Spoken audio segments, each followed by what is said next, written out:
Hey, everybody. Welcome to episode 100 of Waking Up to Narcissism. I am your host, Tony Overbay. I'm a licensed marriage and family therapist and host of the Virtual Couch podcast on Love ADHD, The Mind the Mirror Me, Murder on the Couch, and just please go check those out, as well as the Waking Up to Narcissism Premium question and answer podcast, where a lot of the proceeds there go to help people that are in relationships with emotionally immature people and helping them get all sorts of help.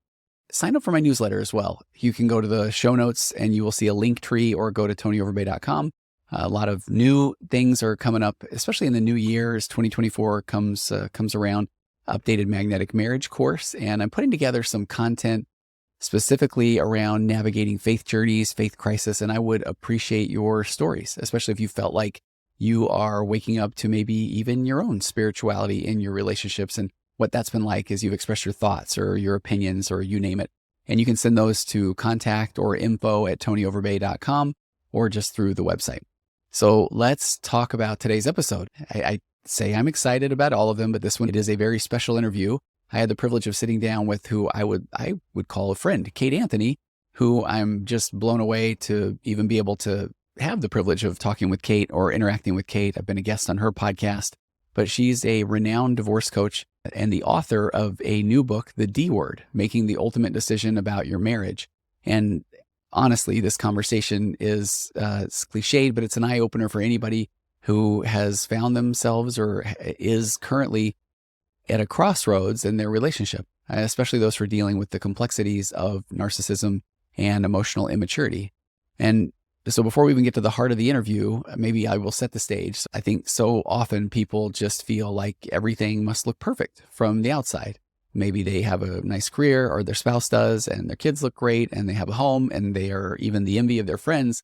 But inside, they are struggling. That is a completely different story. That's so many of the stories that I get. And you may be feeling the weight of a marriage that is anything but fulfilling, and even to the point of being toxic. And remember, I am a marriage and family therapist. I'm in the let's help people business. And so this is not something that I take lightly, because my 4 pillars of a connected conversation, the things I talk about, that we don't know what we don't know. And if people have the right tools and it gives them a chance, but there are people that are so emotionally immature or stunted or narcissistic that then even the act of trying to then get these new tools and use them becomes even more of an attack surface for the person that is now going to take those tools and weaponize them. Because that leaves so many people feeling like, am I the problem? And is it supposed to be this difficult even when we've gone to therapy, or I'm reading the books, or I'm getting the tools? And these are the questions that so many people, and today we're going to talk especially about women, grapple with, and primarily they do so in silence. And so that's what Kate addresses with her work.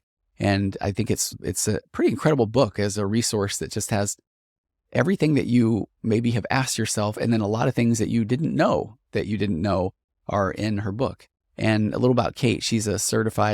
Kate is certified as a domestic violence victims advocate by the state of California. She's a co-parenting specialist by the Mostyn Guthrie Academy, and as a high conflict divorce coach by Tina Swithin's High Conflict Divorce Coaching Certification Program.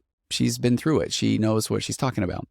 And throughout our conversation, we explore a lot of topics, but we really spend time with that critical decision-making process of whether to stay in or leave a marriage. And I really feel like Kate, it brings a lot of humor. She brings understanding, she brings experience, and then she's worked with a lot of people.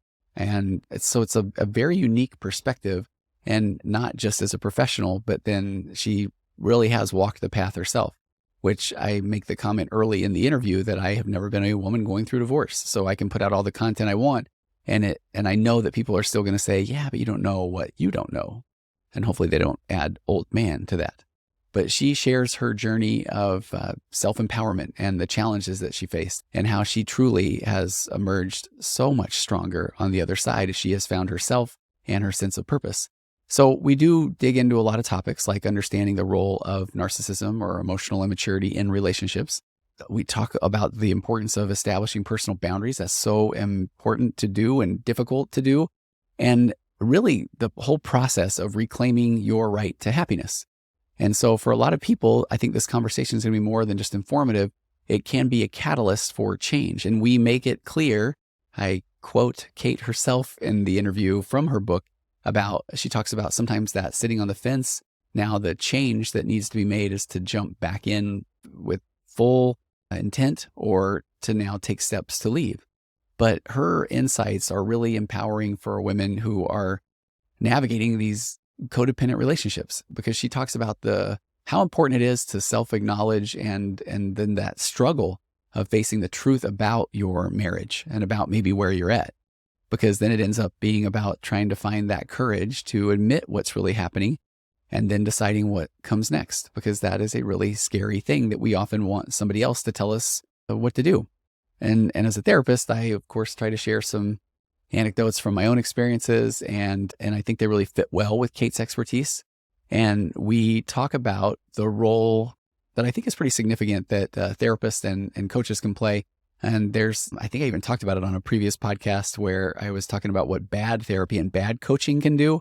So I know that there are coaches, and Kate has a line in the interview that I think says it so well, that, she's been through this and she's been certified and she's been doing this for a long time. And she said she isn't just the coach who says, I think I'll be a life coach now because I did something. And I think that's really significant because she knows what she's talking about. But we talk about the balance between, I as a therapist will never say, this is what you need to do, because how would I know what it's like to be you? So I know that can be a role of a coach, but even then it's still more of a muse to say, well, here's what I think is the right thing to do. And that person now can say, okay, do I feel that way? Or if I do, now I'm trying to take action on it and it's really difficult for me. And then in comes the therapist as well. So it can be a really nice complementary relationship. But the bottom line is a lot of people who are in these unhealthy relationships or marriages are there because they didn't have that secure attachment from childhood. They don't have a sense of self. So it makes sense that it would be incredibly difficult to take the steps to leave, but then their own body or they're just dying inside. And so there is aftermath after leaving an emotionally immature or narcissistic relationship. And Kate doesn't back away from that as well. So a tiny bit about her background. It's really fascinating. She has spent her early years as an actor, including a stint on Sesame Street and Grey's Anatomy. Now there is it's the full gamut of experience there. And then she's had a lot of personal experiences of being in a toxic marriage. So her story really it's a testament for the power of resilience and the importance of making decisions that are right for you. And we spend some time talking about decisions that are right for your children. And I also want to take a real quick minute to acknowledge, I think, something really important. So Kate's insights and experiences. Today, we talk a lot about speaking to women dealing with emotionally immature or narcissistic men. But I know from my own practice that these dynamics are not gender exclusive. Many men find themselves in similar situations and they're struggling, grappling with the decision of whether to stay with an emotionally immature or narcissistic woman or to go. And so that's where I just want to say, I see you and I understand the unique challenges that you face. But this book and our discussion today speaks to the overarching difficulties of the decision-making process. And I want to acknowledge also same-sex couples who are navigating these waters. I mean, the emotional complexities, the pain, the journey toward a decision are universal. And I feel like it's safe to say they transcend gender and sexual orientation. I mean, because honestly, if you're a man in a relationship with an emotionally immature woman, that carries its own set of challenges and stigma, as it can almost feel more embarrassing for the man. He's not supposed to be able to be taken advantage of. Or, I've worked with same-sex couples who are dealing with the challenges that they're already facing, a challenge of feeling like they are on their own. And so then when trying to deal with an emotionally immature narcissistic partner, it can feel even more alone or isolated. And that can even feel like the problem's more amplified. So to all my listeners, regardless of your specific circumstance, stay tuned, sit back, relax. You're not alone in this. And while the context might predominantly feature a certain type of relationship, it's safe to say the core message, the struggle of deciding what's best for you, it's a you thing, and a challenging relationship is something that so many people can relate to. You're the only one who truly knows what it's like to be you.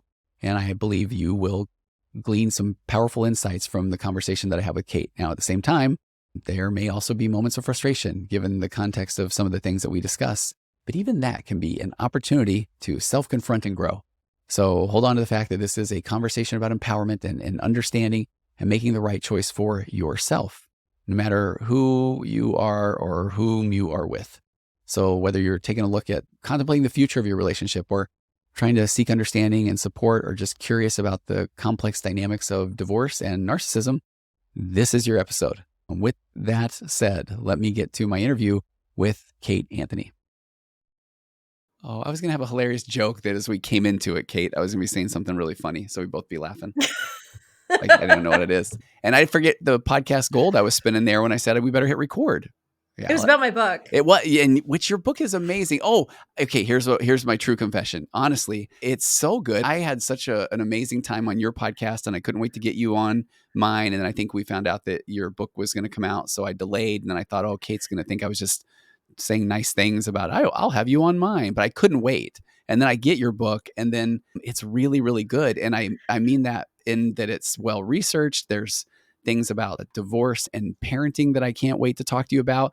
But I just love your whole vibe of meeting the person where they're at, and it's going to take as long as it's going to take. And there's just so much good there. And I at this point, I've already done an incredible intro for you now. And yes, so then I had such a fun time on your podcast. And so now I want you to just take over, drive, tell me about your book. So take it away, Kate Anthony. I'm so grateful. I mean, first of all, Tony, I adore you. You're nice. So and you texted me last night, which was just the sweetest thing. It was just such a great, you know what I did actually? What? I screenshot your text and I started a folder in an album on my phone for nice things people say about my book, because I know that I'm going to get, people are going to hate it because that's life, right? Yeah, and I know, and because I'm me, I'm getting those reviews and what people say are going to mean way more than the nice people,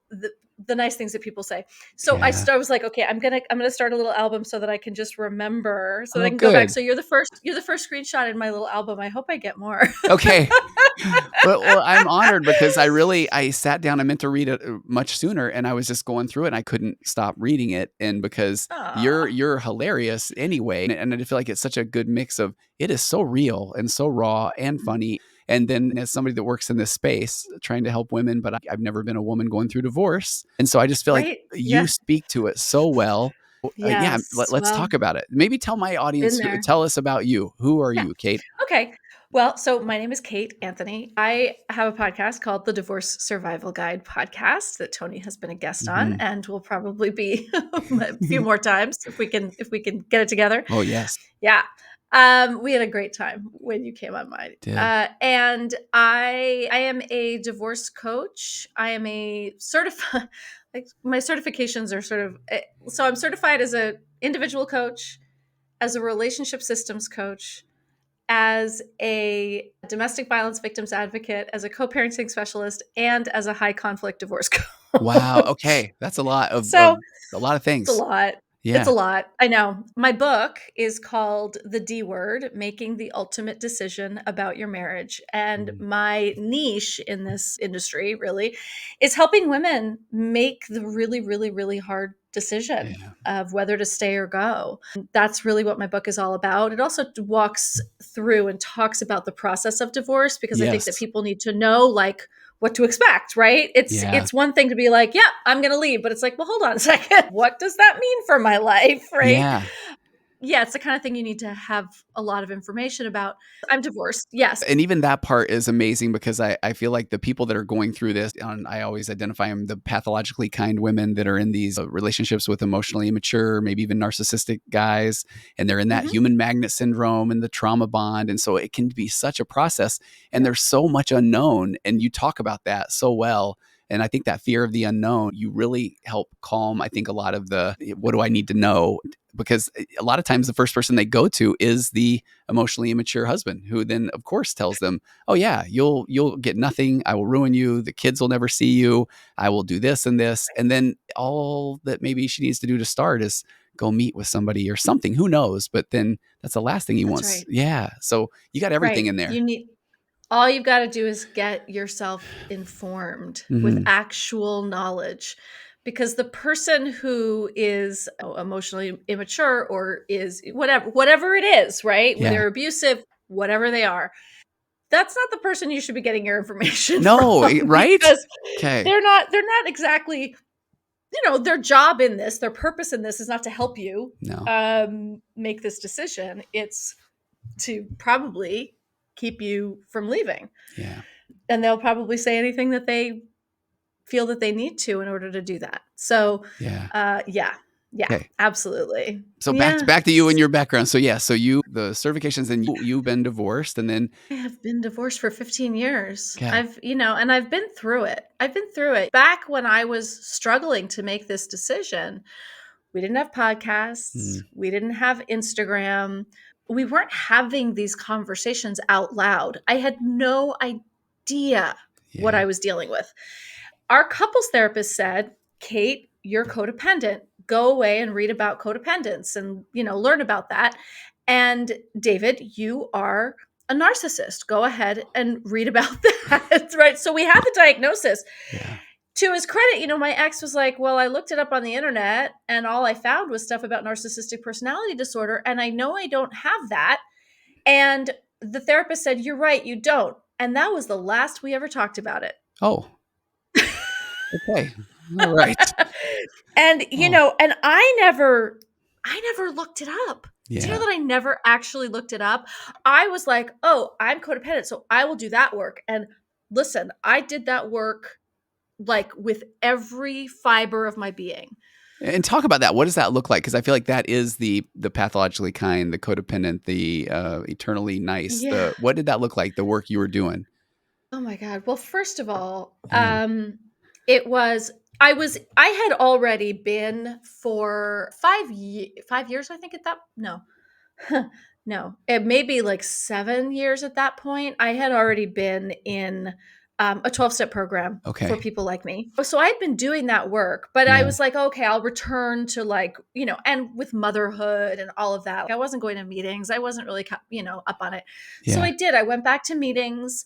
I read, of course, Melanie Beattie, Codependent No Codependent no More, more. which I don't think is the best book on codependence, to be honest. I think the best book on codependence is Pia Melody's book, Facing Codependence. Yeah. I think that book is absolutely brilliant. I feel like I mean, what did I do? I bent myself into more pretzels. Okay. I would imagine. That was my guess. That was my guess, Kate. Yeah. Which is, of course, like the codependent thing to do, right? Yeah. I was like, oh, okay, I'm codependent, so let me work extra hard at being better for him. Yeah. Because I was married to somebody who was hypercritical of me. There was nothing I could do. I mean, Tony, he told me one time that he hated the sound of my voice. Oh, okay. And I promptly lost my voice for Did you? 4 days. I mean, no sound would come out. I didn't know what was happening. I was so terrified. Wow. I didn't know what was happening. No sound would come out of my mouth until someone said to me, he told you he hates the sound of your voice. You are like psychologically, right? Yes. Subconsciously so desperate to be enough for this man that I literally lost my voice. Yeah. Your body's trying to tell you something there. I mean, it really is. Geez Louise, right? Yeah. So he was so hypercritical of me. And so and we would always get to this point where I would say, but you're mean to me, but you're like, I feel like you want to program me like a robot. Wow. And then he would say like, well, if you just did this, right? And then I would do that. I would work towards that. Or it was always, no, you're right. You're right. That's true. But you have a part in this too. Yeah. And then we would focus, he would sort of cop to something just enough to get this, to change the subject away from him and back onto me. Okay. And then by him saying he'll cop into anything, would you feel like, oh, okay, so there's movement there? Or would that feel like he's taking ownership of a little bit of something? Yeah, he's really good at it looking like he's taking ownership. Yeah. But it took a long time. It took a while for me to be like, and this is a man who was also in a 12-step program at that point, had been for, I think, 15 years. Wow.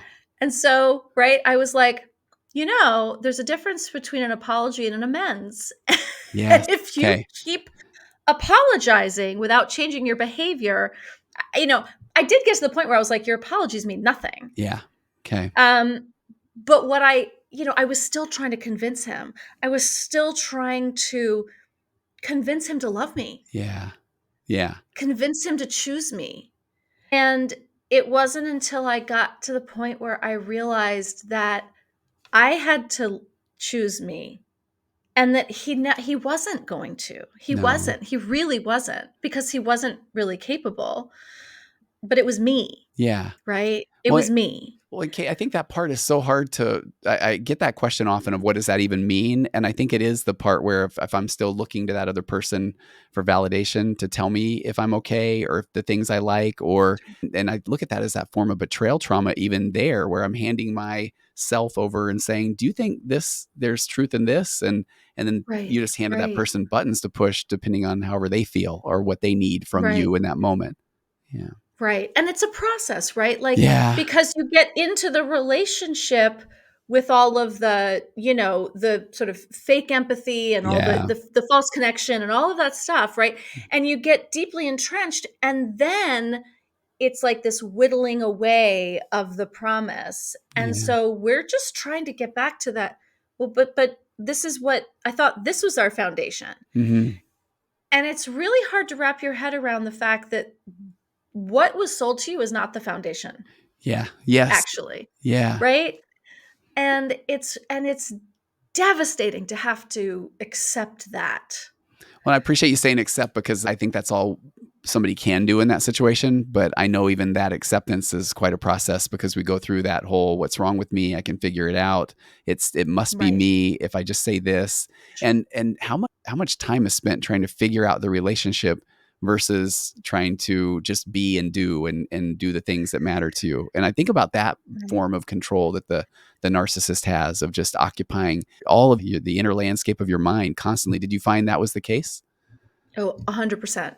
Mm. 100%. That's why, in the book, people always say, like, well, where do you start? Where do you begin? And that's why I begin the book with, we got to get back to you and who Yeah. you are, because we really do. When you're in a relationship with a narcissist or someone who's abusing you or whatever it is, whatever we, emotionally immature, whatever we want to call it, right? When you're in Yeah. a relationship with someone that is not relating to you equally and treating you with love and respect and as if they like you, right? Or Yeah. whatever, right? As when it feels like they're just trying to get something from you all the time that you Mm. just can't give, Yeah.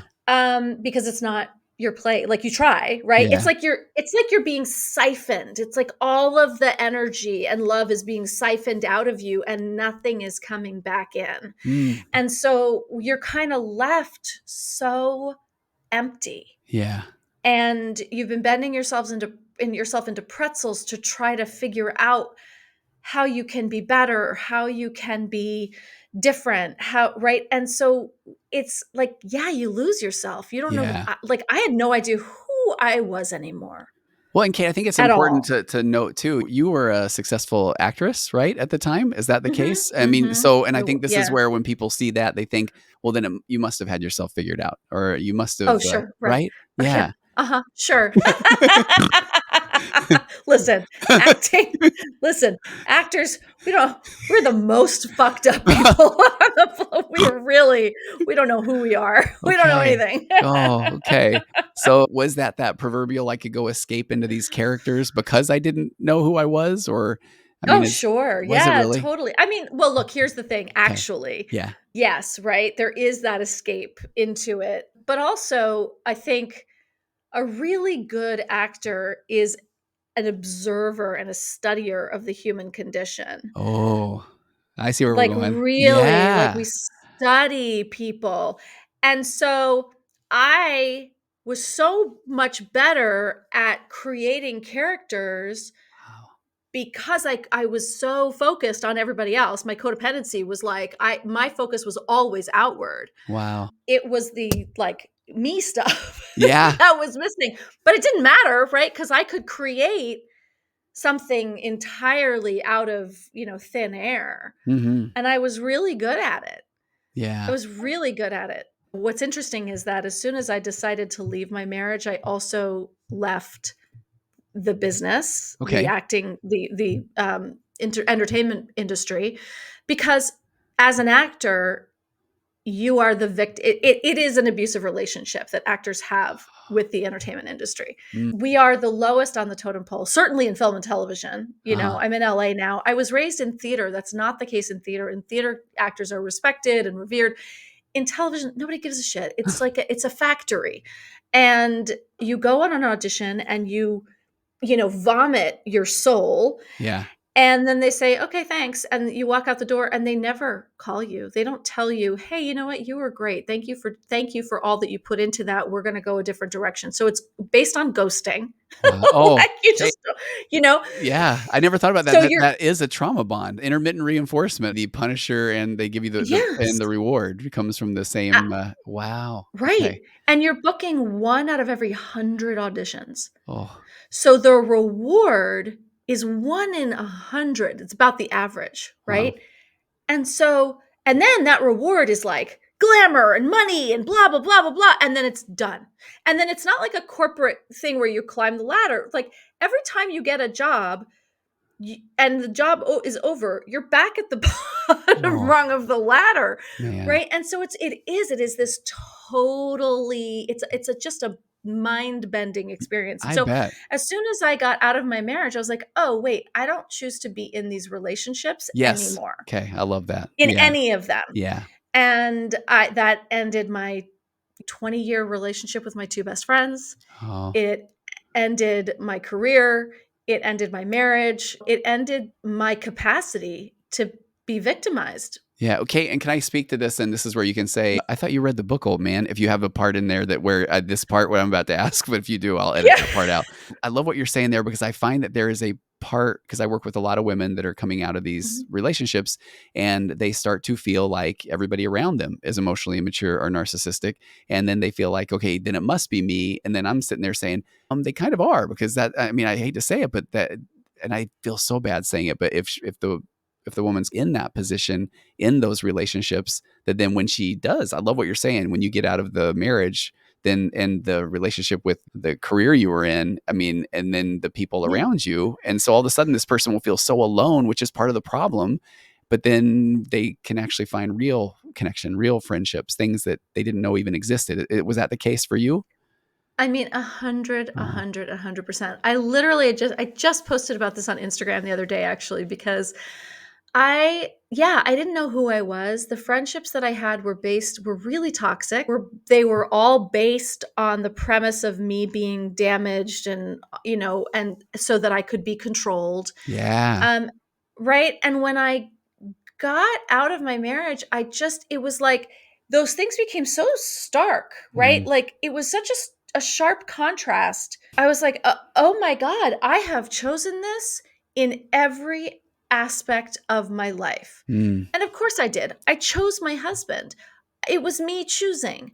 I did it for a reason. I have trauma from my childhood yeah. that just was like a direct path to all of this, Yeah. right? Yeah. And so when you choose to get off the path and get into some healing, and then you are when you're when those things that are still in your life, you don't think about that. You're like, oh, I'm No. leaving my marriage, right? And then all of a sudden all these other things are like, oh, that doesn't that wow, that feels Yeah. gross now because it's Yeah. not the air I breathe anymore. And you start to see it all over the place. And then there is this weeding out of, okay, I guess I have to say goodbye here. And you think that your friends are going to be there for you Right. and they're going to see you through. And 9 times out of 10, your friends have really messed up reactions to your divorce. They're not there for you in the way you want Mm, them to be. And then usually it's because of their own thing, but also because of the people that you have chosen. Right. And yeah. so as soon as I got out of that, I was then able to forge some of the most beautiful friendships. Mm, I mean, my friends, people comment on it all the time. They're like, "You have an incredible circle of friends." And yeah, I do. yeah. I do. I fostered that. I worked hard for that. Yeah. And, I have friends who, like last week, texted me and they're like, "We want to take you out to celebrate your book." Like, who does that? And they took me out to this beautiful restaurant. Uh-huh. And then I had this other friend who was visiting from New Mexico who was staying an hour away, but she was in LA. So she drove an hour to just come and say hi at this dinner. Like, I love those are that. the kinds of relationships, Yeah. that you get to have. Well, when you say that too, I love it because I think that the people that are good friends or good people are saying, oh, I would have driven 2 hours, 3 hours. But then when you've been in those relationships with emotionally immature, well, there'll be a price to pay for that. Well, there's going to be a reciprocity, or do you remember how far I drove? I mean, there's so many things that the Oh my strings God. attached, right? Yeah. 100%. Yeah. 100%. That's exactly the relationship I had with my best friend. That it was so like, there was all this scorekeeping and Yeah. all of this tit for tat. And well, I did this thing for you, and you're not grateful enough. Gosh. And so it really is right now, like even 15 years later, when I have like real genuine friends doing beautiful, generous, selfless acts, I still get amazed that Yeah. people are like that, even though that's how I am as a friend, Exactly. like Exactly. Yeah. yeah. I think there's this concept where when you got to do this for anybody watching on YouTube, but if you're Mhm. the narcissist is here and you're here, and then you get out of that relationship, and now here's this more normal person, all of a sudden you didn't realize you become the little more crazy one. So when they say, "Hey, I'm going to go hang out with my friends this weekend," it's, "Oh, what's your angle? Like, what is that supposed to Right. mean?" Uh-huh. Well, I'm going Uh-huh. to hang out with my friend. It's kind of a period at the end of that. But that's where the Right. emotionally mature can make one feel, okay, I got to be on my Oh, guard. What that's right. yeah. Hey, in your book, can I quote you? Have you had anybody do that? Have you had I wanna No. okay, good. Okay, Kate, let me quote you I when you love to. say because this I is love so you. good though. I think it's when you said this book will lead you to a place of clarity where you can make a truly informed, empowered decision. But here's the thing, my love, which I love, it's total Kate. I need you to be ready for that. In order for you to get the most out of this book, you need to be ready for answers. And this is so good. For many of us, sitting in the in-between is preferable to getting to a place of clarity. In her book Untamed, Glennon Doyle calls this the choice between an uncomfortable truth and a comfortable lie. And this is again my friend Kate Anthony, I'm quoting her directly. You can't continue on like this. But for many, the idea of finding out that they have to fully commit to their marriage or fully commit to leaving their marriage means they no longer get to sit on a fence that they've made their home. They no longer get to not know. That's beautiful. I feel like you just encapsulated what I hear people say, where at some point they say, I don't know if I'm ready. I don't want to know. That's right. And I what don't was that? want to. And how long of a Yeah. process was that for you? Do you remember? Oh, I do. I do. Yeah. I was desperate. I was actually Mm. desperate to know, and I kept asking people, Yeah. my friends who had been divorced. I mean, I asked everyone. I was like, like, so how do you know? How do you know when when you finally reach the end, right? Because I think that we have this idea that there's like one more thing Yeah. around Oh, the for corner, sure. Yes. right? There's this one magic switch Yeah. that when we find it in the dark, like we've been pounding the wall looking for it, but once we find it, everything will change. Yes. It's the one thing that, and if I choose now, I'm going to have lost the opportunity to find it. Yep. I won't have And certainty, and I'll always regret, and I'll never know. I need I'll that always certainty. regret. Yeah. That's right. And so I was asking everyone, I was like, how do you know when you've searched that wall enough, when you've hit Mm. all corners, or you've done all the switches, but like not that one? Like, how do you know when you've done them all? Yeah. And and as I talk about in the book, my friend was like, when you know, you'll know. And I was like, that's not, but I don't know. Yeah. When will I know? How do Yeah. I know? What's the process? What do I need to do so that I know Yeah. that I'm done and that it's okay? Mm. And that's what I want this book to be. It's my antidote to you'll know when you know. Yeah. And like I say, like, well, you may finish this book and you probably know. So the thing is that Yeah. the people who are like, I'm not ready to know, they know. They just don't want to know that they know. Right? Oh, I Like, know. Yes. right. Right. And that's okay. But Yeah. that's okay, right? It's totally okay. You know that once you say it to one person, once you admit it to yourself and speak it to one person, Yeah. it's over. Yeah. Right? I have a friend who's going through this right now, and she has not spoken to me. Oh, okay. You Because know, like she doesn't want to know. I don't think she wants to. Well, she certainly doesn't want to talk to me about it, because I Yeah. think talking to me and, look, if you're my friend and you're going to talk to me about Yeah. it, like you're gonna get the answers you don't want to hear. Yeah. So yeah, it is like it takes something to face that. I just don't want people to feel like, okay, well, I have to decide now, right? Like you Yeah. can still read the book and get the information that you need and decide when you're ready, and that's okay. It's absolutely okay. And this isn't me just trying to pitch your book, but I feel like it really does have so many things that I know as a marriage therapist dealing with this population that is on this invisible checklist in people's minds. That you even have some of the things Yeah. that they haven't even thought of yet that they're going to think of. So I love that you have Mhm. that. Tell me, I would love you can validate this, or you can please poke holes in it. But I've been working with this concept in my mind called I need to spend more time with Chat GPT figuring out a more creative way to call this, but leading indicators. And all I mean by that is, like, I think about that. If somebody is to the point where they're buying the book, yeah, they kind of know. And I thought about this when I have a thriving women's private Facebook group for women who are Mhm. in relationships with emotionally immature or narcissistic, fill in the blank, whether it's a spouse, a Mhm. parent, whatever that looks like. And I've got a men's group coming soon. But in that, sometimes I think, okay, if the person was listening to just some guy's podcast and they connected with it enough to reach out, to then get to be part of the Facebook group, to then go on the call every other week, to then ask if I think that their marriage might work. I kind of feel like I think we've got a lot of data that is That's right. right. Absolutely. Okay. Absolutely. Look, if you're in a really healthy and happy relationship, you are not Googling narcissism, emotional immaturity. Who's that woman who was talking about that thing, right? Yeah. Like, should I stay or should I go? Nobody in healthy, happy relationships are asking these questions. Hmm. Yeah. So we at least have that data set, like Yeah. that data point, which is tremendous. It is. Now that still, I still feel like, and I want anybody hearing that to know, but if you still need to reach out to the guy or buy Kate's book, or please do accept that, because that is part of the process, because that's the stuff I think people Right. don't know that they don't know is you do need to go through this, or else you will wonder if I did it Yeah. too soon. And that's where when somebody says, well, what do you think? I say lovingly, oh, I don't want that power. And I want to help you have that power, because I don't Mhm. want it to ever Mhm. be a thing where you were saying, well, that therapist said, Right, yeah. right, right, and that's why I'm a coach, not a therapist.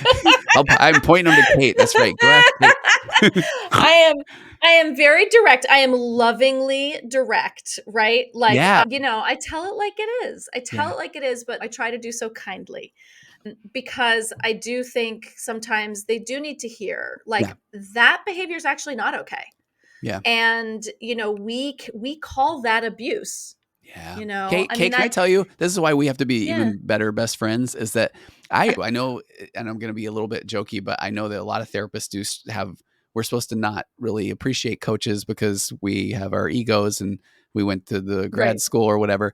But man, I right. am so aware of what you're saying there, where it is hard for me to want to tell somebody do this because it goes against my nature. But I really feel like I am so grateful to be the person that gets to be there beside the person going through their experience, having them get to these certain places. But then when they say, what should I do? That's where I do feel like I want to say, can you give Kate a call? Because, and then I say that then I'm still here for Right. if the person can't do that, or if they try to do that and then they can't, then I want to be that person that says, tell me what that was like. And we can figure out why that is, you're still struggling to do that. But I appreciate the work that you do so much, because we do need a mix of both.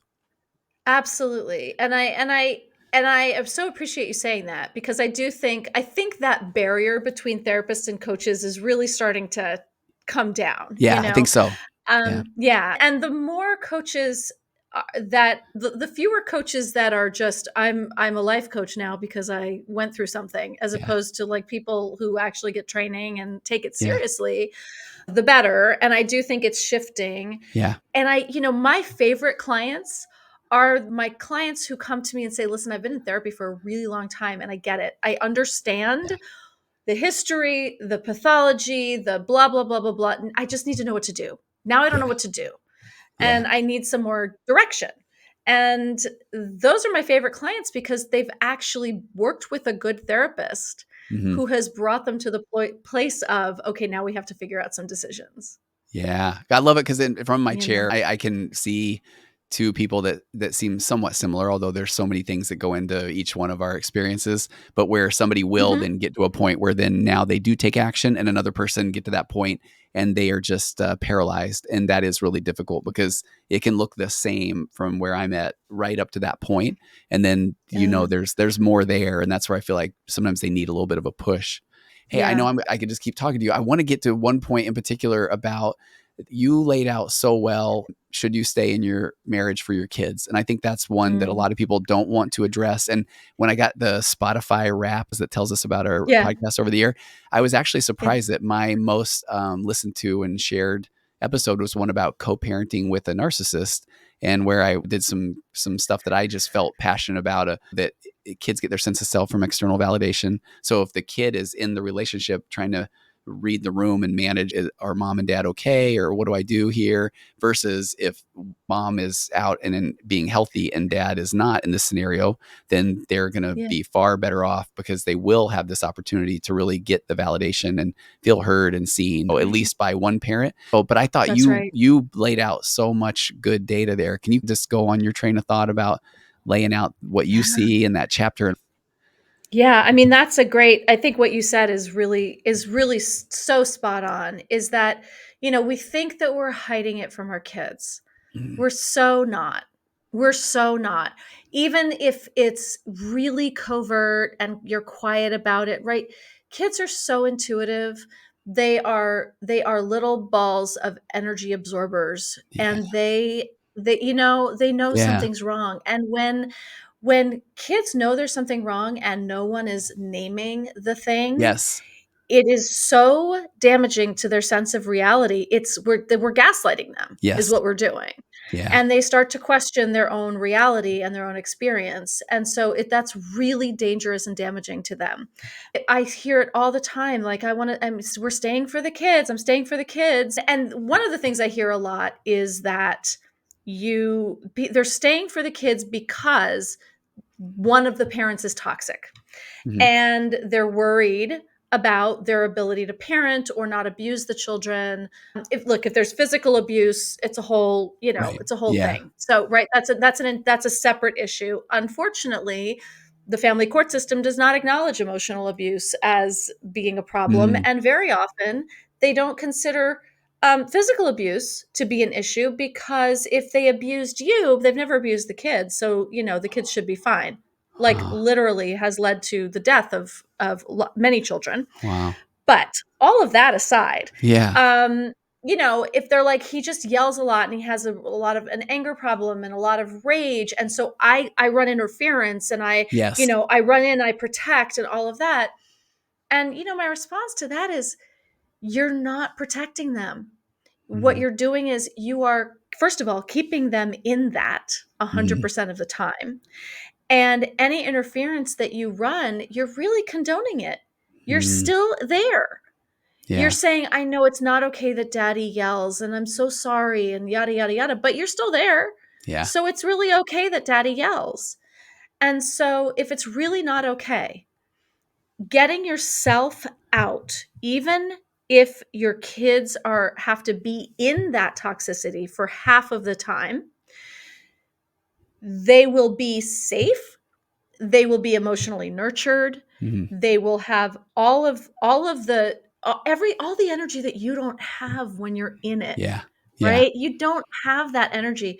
You're going to give it to them 50% of the time, even if it's only 50% of the time, and you're giving your kids the gift of perspective, mm, yeah, right? You're giving them the ability to say, "Oh, I feel this way with mom, and I feel this way with dad." ooh, that right there, yes, Right? yeah, I now know what it feels like to feel safe. yeah, that's so If well they're in said. it all the Y time, right? yeah, They don't know what it is to feel safe. yeah, And so, we know that most of us enter into relationships that are similar to the ones that were modeled to us as children. mhm, So really, what is the model? What is the relational blueprint that you want to hand your children? yeah.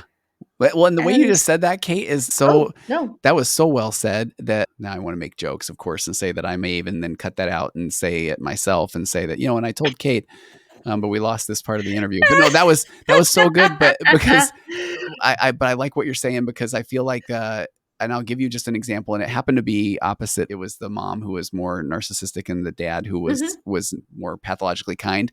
But where we mhm. really saw it was when he would then drop off the kids to go see mom, then her energy was, I mean, she's going to make sure she is angry and then she goes to sadness and she's going to be upset. And so the kids, again, sense of self is about, I need to now caretake and manage That's mom. right. And then when working with the guy, when they would come see him, he is so excited to see them. I am so grateful to see you guys. Tell me what's going on. What can we do together? How can I? And I felt like that alone shows that it is now they get this. Wow, what are they going to feel? They're going to absolutely move toward that father's experience of validation versus I have to caretake my mom. And I think they will learn more of, okay, I'm going to thrive with, in this scenario, dad, or in this scenario with you. And then they're going to learn a surface level relationship in essence, or maybe a more transactional relationship with the narcissistic parent. And I'm not saying that Mhm. what a cool thing, but I mean, but at least they have No. the other option as well. Right, exactly, and there Yeah. may be a period of time where, the unfortunate part is when, children choose the, Yeah. more narcissistic parent over the other one out of because they know that the other parent's love is unconditional, Yeah. and they Yes. know Yes. whose love is conditional, and so they may play into that because they don't wanna lose their mom, right? Yeah. And so Right. right? Like, they know the safe parent, they don't have to work that hard, and if mom Hmm. is saying, "You have to choose between us," they may choose the mom for a period of time, and this is what my friend Dr. Christine Cocciola calls being the protective parent, and the protective parent is the one who is often distanced from, Hmm. and it's so painful and it's so awful, but what I say to people is that this is a long game. Yeah. Eventually, eventually your kids will figure this out. They do. They really do. They do, and it might take a long time, and it's gonna be the most painful, painful period of your life. It's really easy for me to say that. I have not experienced that. Yeah. And I have seen it happen, and I've seen children start to get that dawning realization of, "Wait a minute. Hmm. Everything that mom is saying about dad's not true." Yeah. And Yeah. dad has never said a negative thing about mom, Yeah. right? Where do I feel safe?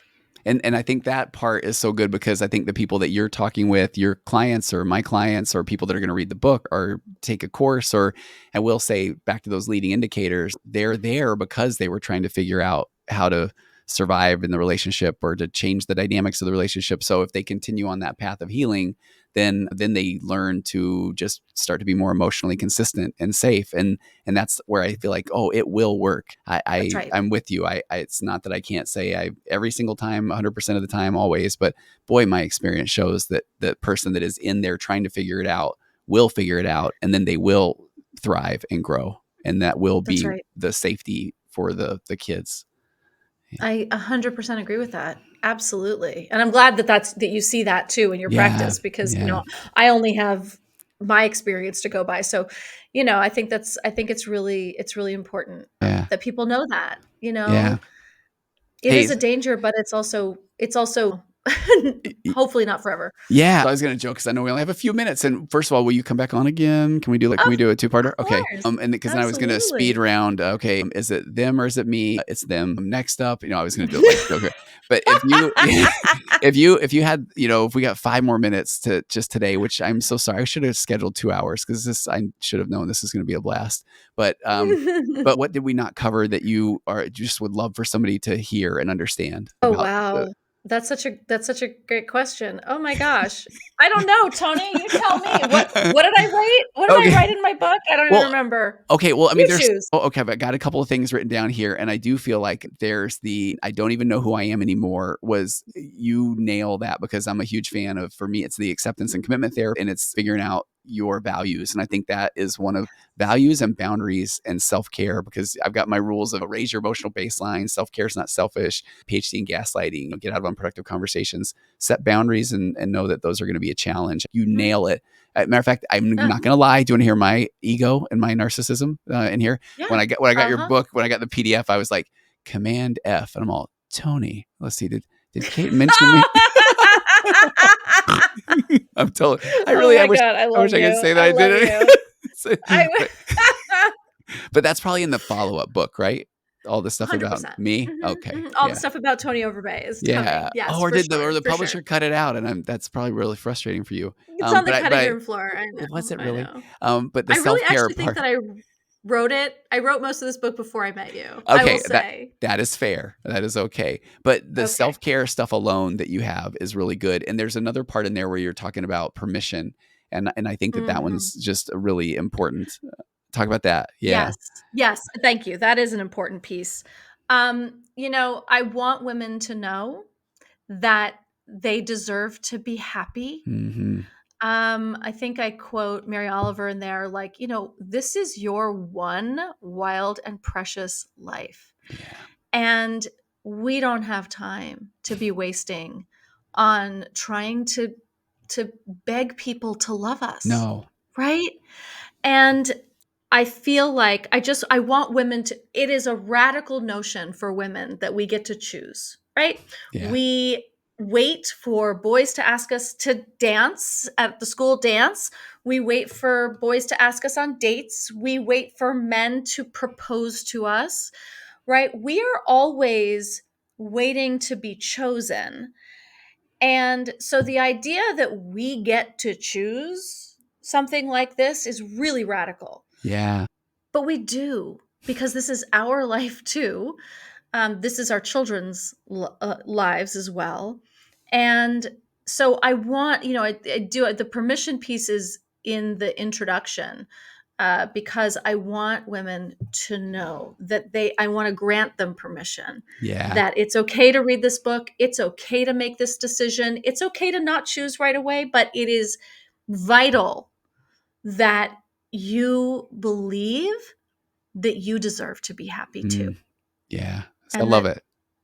Right? And that you're living your authentic truth in your life. About we don't know what we don't know, and good marriage therapy, when people get it. I mean, you're learning to be two autonomous, interdependent, differentiated people. And that's so scary for the emotionally immature person, because they feel like I'm gonna lose control of this person. And right. But when you're two amazing human beings, now you're having these shared experiences and looking at things with curiosity. And I think that's a version of a relationship that people have no idea what that looks like. But that is what one deserves. That's right. And, control has no place in a relationship.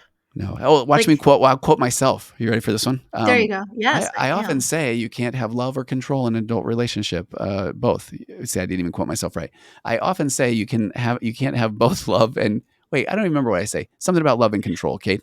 Yeah. I mean, one of them. Choose one of them. Choose one, either love or control. That's right. Yeah. That's right. No, I agree with you. Whatever it is that you say, I agree. Okay. I have to say this. Too. You have a part where I just wish I was there when you were writing this one out, but it's a list of other things that are not your job. Pack him for him when he goes on his trips. Create the to-do list for him. And I love this one, to force him to go to therapy. That is not your job. And that's the original leading indicator that led me to think about the concepts of leading indicators, was when somebody said he finally agreed to go to therapy after I basically forced him. And I'm saying, yeah, that doesn't work. He has to want to. I mean, and you've got so many there though, that there's so many there that are so good. Yes. You sanitized it, but it is not right. It's not your job. Hey, I already have to click the explicit thing. I should let you read the list. Right? It's so good. No, it's all right. We'll keep it clean. But yes, there are so many things that are not your job that women do, right? This is why we're so exhausted in our marriages, is that we're constantly doing all this work. We're doing extra stuff. I mean, come on, right? You are two grown-ups. You are two grown-ass humans. There we go. Right? And you guys... Sorry, did I just make it explicit? No, we already did. You already did. I've already clicked we already did. I already. You can go to town, Kate. I already messed it up. No. You're two grown-ass humans. And so the idea that I have to pack his lunch for him when he goes to work, or if I go on a girls trip that I have to make sure that I have 6 casseroles in the Right. in the freezer for him. Come on. Okay. Okay, while we're on there, you have one. It's not your job to be attractive enough to keep him from straying, to dye your hair, Mhm. get a boob job, cut your hair, lose weight, gain weight, exercise in order to be enough for him or to be his mother or to keep his schedule or to heal his. I mean, it's so good. That just, it's Kate right there. Right? That's my manifesto. Yes. Okay. And I agree. I It agree. is. Kate Anthony, Yeah. will you please come on again? I would love to. Okay, I can't believe we just Of went 15 course. minutes. Okay, and so then where can people buy the book? I'll have a link to it, and but I think this is Mhm. honestly, and I'm not just saying this because I just dig you, but therapists need this in their office because there are times where then I'm sitting there saying, okay, oh, what would that look like if you do schedule the free consultation with the attorney? Well, I don't want to. That's too scary, and I feel like this is where a therapist needs to say, just read this. I mean, that would be a really helpful thing. Would love therapists to have a stack of this book in their office, because that is absolutely right. I Yeah, think there comes a point in therapy where you can just sort of slide the book and then, your yeah, hands are clean. for sure. But absolutely. So everything is on my website. It's Okay, kateanthony.com. There's a page on my website where I have ideas for how to buy it kind of on the DL, because we've got, this is not the kind of thing you want necessarily showing up in your no, shared I'm glad you Amazon said order that. Yeah. history, Okay. right? Oh, So, good call. Good call. yeah, on my website, there's a page that kateanthony.com/D word that give you some ideas for that. I've also got a ton of bonuses for people. And yeah, everything I do is on my website. So my Okay. podcast, which Tony's going to come back on, Yes, which is can't the wait. Yep, Divorce Survival Guide podcast. And you can find me on Instagram at the Divorce Survival Guide. Okay. What a joy. We will talk again soon. And then We will. I'm going to buy some from you and you must autograph one. I think that'd be really fun to have that. Okay. I want that. Absolutely will. I would love it. Okay. And Yeah, then, of course. I want to come down to LA and I want to do an event together and I want to do all these kind of things. All right. Okay. Listen, I'm in. Okay. Tony, Sounds good. I am so in. Okay. All right. Kate, thanks so much. I appreciate you coming on. And then we'll talk Thank you again so much soon. for having me. Okay. All Yeah, right. Thanks, thank Kate. you.